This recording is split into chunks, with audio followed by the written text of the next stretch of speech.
దాన్ని తీసుకుంటే ఇండివిజువల్గా కూర్చుని వాళ్ళందరినీ తెచ్చుకుంటే, ఎందుకంటే జనసేన బయటికి రాదు, లేదా జనసేన అయినా సరే అలాంటి అంటే ఫ్రెండ్లీగానే వాళ్ళందరినీ ఇటు రమ్మనమని చెప్పి తీసుకోవాలి. కానీ ఇప్పుడు ఇది కూటమిగా ఉన్నారు కాబట్టి ఇలా ముగ్గురు తీసుకోలేరు ఒకరికొకరు. వైసీపీకి వీళ్ళు వెళ్ళరు బేసిక్గా. ఇప్పుడు భవిష్యత్తులో అవకాశం ఇస్తానంటే వైసీపీ వెళ్తారేమో, ఇదేం కాదు, ఎలక్షన్స్ ముందు చూసుకుంటారు ఇదంతా. అప్పుడు సీనియర్లను తీసుకుంటా అంటే, ఇప్పుడు ఇంతకుముందు కాంగ్రెస్ వాళ్ళు మేము ఏడకి పోవన్నారు, తర్వాత అందరూ జగన్ దగ్గరికి పోలేదా? ఇవాళ కాంగ్రెస్లో ఉన్న వాళ్ళు కూడా పోవట్లేదా? అది ఎలక్షన్స్ ముందు నడుస్తుంది. ఈ అంతమందిని నెగ్లెక్ట్ చేయడం కూడా కష్టం, అదే తప్పు.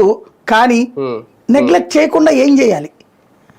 ఇవాళ చంద్రబాబు గారిని సార్ సార్ సార్ అంటారు వీళ్ళందరూ, లోకేష్ అనలేరు కదా వీళ్ళు.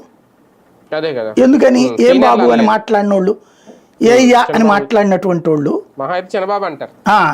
ఇప్పుడు అకస్మాత్తుగా వచ్చి చంద్రబాబుకి ఇచ్చే రెస్పెక్ట్ వీళ్ళు ఇవ్వగలరా?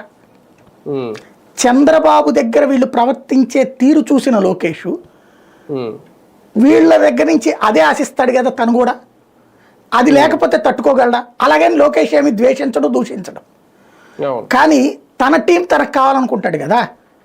ఇప్పుడు ఎన్టీఆర్ టీంని చంద్రబాబు కంటిన్యూ చేయలే, చంద్రబాబు తన టీంని తను పెట్టుకున్నాడు.